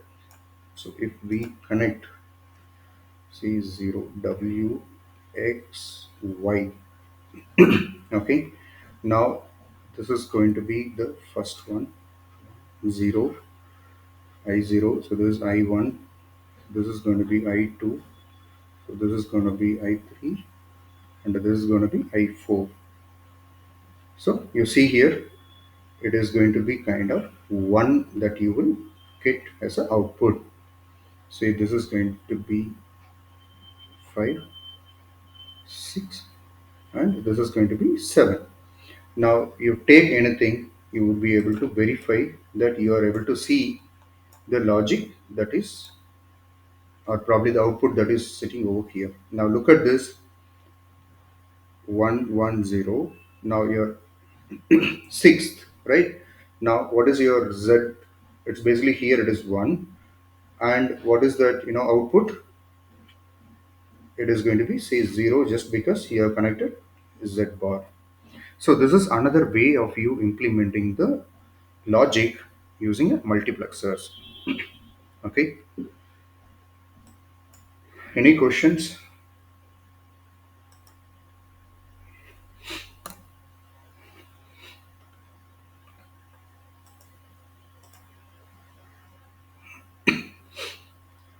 Okay. So I wanted to stop here, and these things you can take it as a homework. Okay. And so let me give you the books that I referred usually when I was in college. So there is something called Digital Design, okay,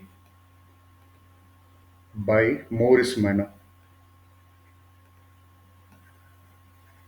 This is the book that I used, probably I referred when I was preparing the digitals. And even till now, this is one of the best book that I can bet you. Okay, and if you have used any of your college author books, okay, it might be focusing only on exam perspective. uh, Please, you are not going to give any kind of exam. Your marks are kind of not going to help you here. What you really need is you need to have a clear understanding of your concepts because the written test here also you will have a written test, but it might be a different one. It's not like your regular college syllabus or college problems. Probably you might take last 3 year question paper and then you try to sort it out, and probably you would expect something similar. But in industry, you may have a different companies. You have, say, for example, Intel. Okay, say Intel, AMD, Nvidia. Okay, so Intel might follow a different test pattern, AMD might follow different test pattern, Nvidia might follow different test pattern, and there are other services as well. So you have no idea what is going to be the syllabus here, so better you be prepared for kind of any kind of problems that you would be coming across. Okay, so this is first class, and let's meet next Sunday, also similar time. And next Sunday, what is that we are going to cover? Let's quickly go over. So next Sunday, we will be talking about the whole sequential circuits. Okay, so how what is a clock period? What is a clock waveform? And how do you convert them into the period to frequency? And let's draw certain timing diagrams, the waveforms, because this is what we use in the interviews. This kind of questions you will see in interviews for sure. And we will talk about registers, okay, shift registers and then universal registers. And so how do you implement with the help of excitation table? And then we'll talk about little more on counters, and then FSMs. And we will also little more on cover little more on the state machines. And that would be the end of this whole digital. Okay, so this is going to be the next week topic. and you will have a lot of class work. Okay, so we would be having giving you something like this, and you will be working on a problems. So it is going to be more of participating in the class itself. Okay. uh, okay, so any questions, I would be happy to help you. And in case if you don't have questions, if you wanted to drop off, you can drop off. And thanks for joining. And just wanted to give you a quick overview of the course. So first few weeks, so as I said, digital and CMOS are the only topics that I would be covering first few weeks. So 3 to 4 weeks. That is going to be only on Sunday at this point of time. But once we move to the next topics, we would be having a class on Saturday and Sunday evening times. Okay, and it would be kind of 2.5 hours plus 2.5 hours. So the reason why I'm going, starting slow is, before you come to this class, I need you to refresh all your engineering fundamentals. That is the reason I'm not covering this whole things. Okay, I'm giving you enough time so that whatever that I told you, you would be able to go and kind of revise before the next class. So before we get started on the whole, the syllabus or the new topics, I want you to uh, be familiar. Okay, the reason is, these are all the kind of things that very very basic, or probably the, I would say, base. uh, you need to have, otherwise you will not be able to understand. Say for example, the syllabus. Okay, so you see this, say ASIC design flow. Now when I say synthesis, you should be able to understand what is the meaning of RTL, what is the meaning of gates, and then PDK and the technology library. So what is the meaning of nano, the technologies? Say for example, we talk about 16 nanometer, 7 nanometer, 3 nanometer, and etc. Okay, now, so you would definitely need this basic understanding of these things. Okay, now you look at the standard cells. So the standard cells are nothing but these gates that we have gone through now, and these macros are basically certain functionalities like your memories and etc. So without you having this digital and CMOS knowledge, okay, I can, you will not be able to make progress in these topics. You will not be able to understand. Okay, that is the reason I am trying to cover. I can easily say that, okay, these are all you might have read in college, but I'm not doing leaving that, because some of you might have gone through these topics in a deeper way, some of you may not. So let me cover. That is how I choose this whole syllabus. So now coming to this timing constraints and then timing analysis. Now whatever the s- delay that you have calculated, right, 300 ps or 350 ps or 400 or whatever it is, 250 or whatever that you guys were calculating. So the whole thing comes under the section called static timing analysis. Okay, so this basics, these two topics, if you are having a good grip, then the whole thing is going to be easy, cakewalk. Okay, so that is the reason I'm not forcing, or probably I'm not rushing to complete these things. Today we have covered a whole combinational logics. Go and revise it. And next week the whole shift registers, basically the sequential circuits. And next to next would be the CMOS basics. We would be designing AND gates and OR gates. And then we also would be designing the layout for all of those. Okay, so that is what the goal for next 2 3 weeks. Okay. Okay, all right.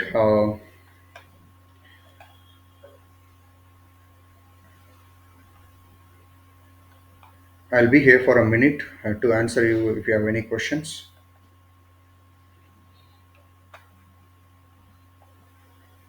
Yeah, you will be. I will be uploading this in our portal where you will have access.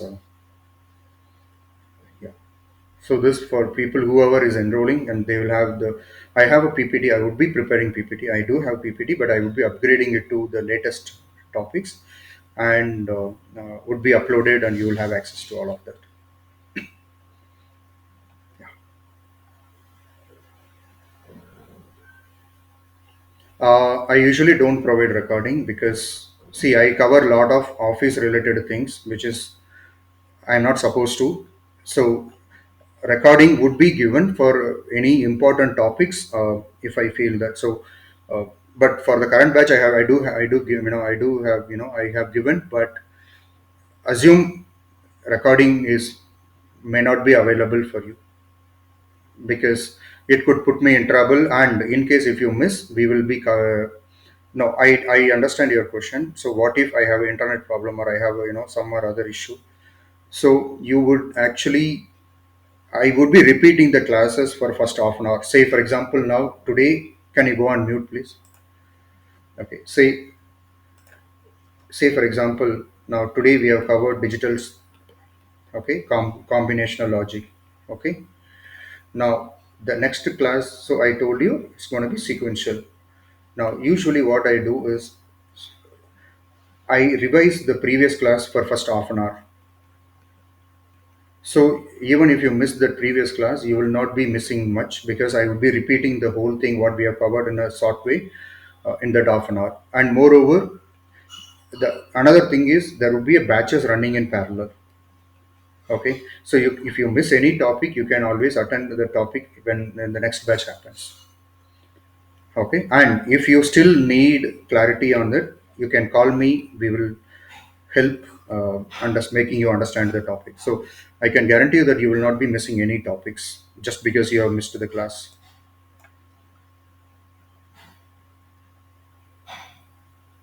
That's what the whole PPT or PDF, and there would be a lot of class things that I used to share. So, for example, now you look at this, I have kind of, these are all my class notes.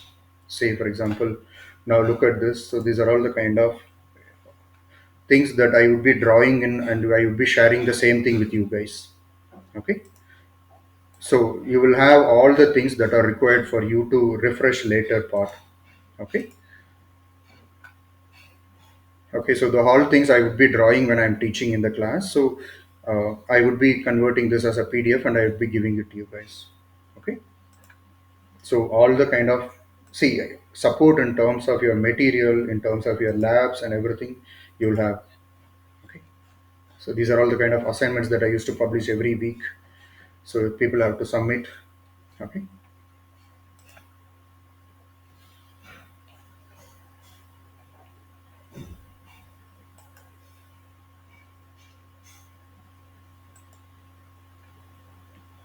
okay, all right.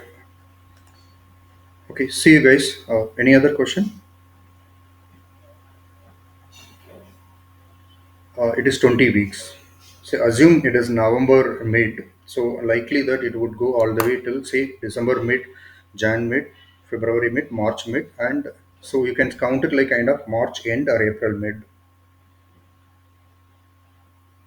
See, the thing is, this syllabus that I have showed you, it is very deep. Okay, it is not like each of this is kind of a week's topic. Say for example, now if I have to cover this standard cells and macro library, so this itself is kind of 2 weeks topics. Okay, and this whole thing, these two modules would be kind of minimum 2 weeks, and this is kind of 1 week topic, and this is kind of another 1 or 2 weeks topic. So the way I would spend time is the first basics, right? This would be kind of, you would be feeling it too much of theory. Okay, but these are all basics for you to do all this. Okay, so uh, obviously you need all these basics. That is the reason we have kept it this as a basics and then implementation. So for all these, actually, you would be having a labs, parallel labs. So the the way I focus is 100% lab is what we focus, and to do this lab you need certain concepts, and those are all what we call it theory. So I can, I know that in internet you have all the kind of concepts available, but you have no idea whether that concept is correct or not. So I tell my people that, do not, if you are joining my course, my references or my answers or my concept, the way I explain, supposed to be my first, supposed to be your first priority, and then you can go and search on internet. Okay, because you have no idea who's writing and what is the person's skill. Okay, and you have no idea whether it is correct or not, and you would be telling that in interview, and what if you are getting, getting rejected. Okay, now that coming to the sign off checks, so these are all, if you look at, very very important things, and we will be spending more time on these aspects. So this whole, the first few topics, say for example, 23, 24, 25, 26. So this would be taking kind of at least 2 to 3 weeks. These are all something that we call it kind of the advanced programs, advanced, uh, in terms of you coming looking at the industry. Okay, now moving to this advanced is something, these are all extra add-ons. These are all extra add-ons. Say low power. Say let's say you are working on a project which is might be, you need to optimize your power. What are the different methodologies? Now stickle scripting. This is going to be kind of, say, I would be trying to give you kind of, recorded video kind of thing, where you would be able to practice, and also we will be conducting a script thing as well. What is that? Sessions also, uh, and advanced STA topics. And this is what important. This last two topics is what very very important. Okay, and because that is what the industry is currently working on now. Okay, 7 nanometer and FinFET and all of that, and then your LS make flow. So this is something that you will not see in any other places. Industry uses this, and I have written my own make flow. So the whole thing is basically, if I am able to complete in 5 months, it would be the best thing. But now, end of the day, it depends on the class, support. But basically, if you guys are able to understand everything, Kumar, I want more. Can we continue? Now, let's say we are winding up at 11:30. Now, let's say someone says, Kumar, can we continue till 12? Can we quickly cover some extra topics? I would be happy to do that. So, it is the plan is 20 weeks, but it all purely depends on you and your batch, how much you guys are able to observe. Okay, so imagine you guys say after 1.5 hour, Kumar, can we stop? I'm not getting, or probably it's too much for the day. I will stop it, because end of the day I want you to learn, not me covering all these topics. So these topics would be covered, even if it is little day. We will find some extra classes and we will cover. But yeah, okay, all right, guys. I don't want to hold you more. If any questions, I would be happy to answer. But if you don't have anything, you can drop. Yeah, go ahead, please.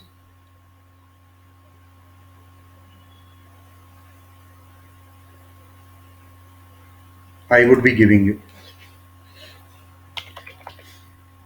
Yeah, all my topics gets over, and even then, I would be extra. Would be there would be some time. No, including in the course fee only. No, that is. So if you, for example, if you look at uh, FC underscore shell, so that's a kind of one software that we would be using, and say ICC2 underscore shell, we would be using. So you will have the softwares, almost like 6, 7 softwares that you would be using. Okay, hold all the course time, right? So you would be using approximately 6 or 7 softwares that you would be using, and you will be given the whole access with the whole VPN and VNC and etc. Okay.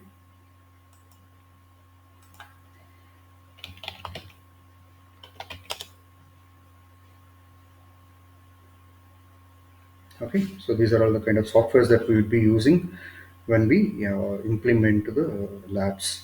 And lab is going to be the high priority here.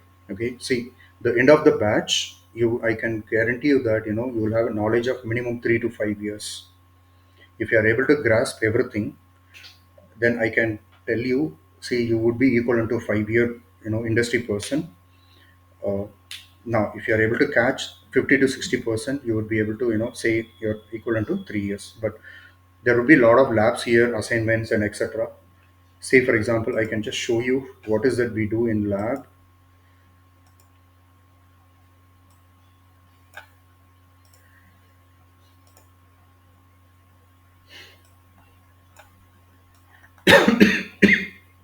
Okay, you can see this, the whole thing. This is my current batch. So they have done, a lot of labs, and the QRs that they have, after lab, they have to publish the QR like this. And this is the kind of floor plan that they have done. And see here, lab assignment docs and everything. See here, people are doing the labs and they are posting the snapshot, and I would be giving the reviews or feedbacks. And these are all the kind of problems that we discuss. Okay, so there are a lot of things that happen. So this group is basically, only for the people who enroll it. So there would be a lot of things, ideally speaking. If you go and take a look at it, see, you can see these many photos. So people share this many snapshots. You can see this all. These are all students practice. So lab is going to be high priority here. So you would be having a closed group, where you can discuss anything, and I would be helping, available almost 24 by 7 in that group. Okay, hope that answers your question.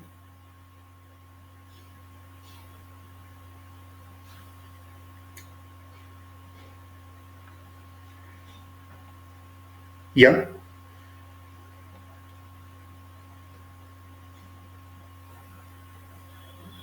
it is Linux, and I have a Linux also in the curriculum. You see here, I would be giving you whole knowledge on the Linux.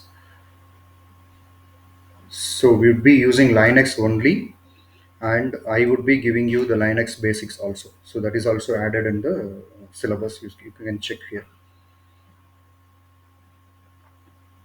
And not only here, all the VLSI would be working on Linux only.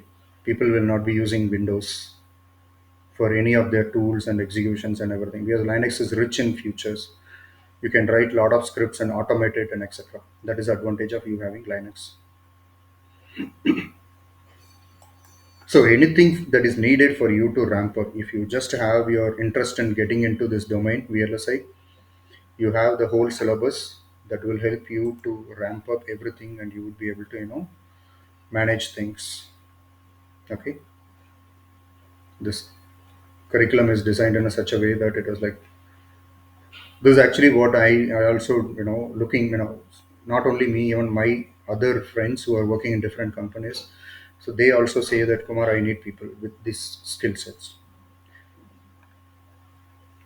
See, the thing is basically, if you go to the other places, the tickle scripting would be another course, and this timing closure and this whole sign off checks, people call it another course, and this ECU implementation and this all things could be, comes under another course, and etc. And nobody is going to cover these things, because they might have not worked, or probably they cannot do, they cannot, uh, they may not be aware of what is that exact things that are going on in the technology, because I work with different vendors, say tool vendors, then fab vendors, and etc. Okay.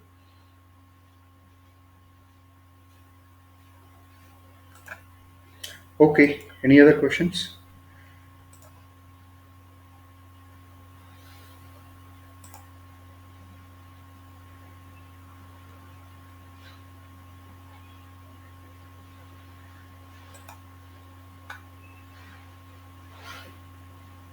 Okay. Take care.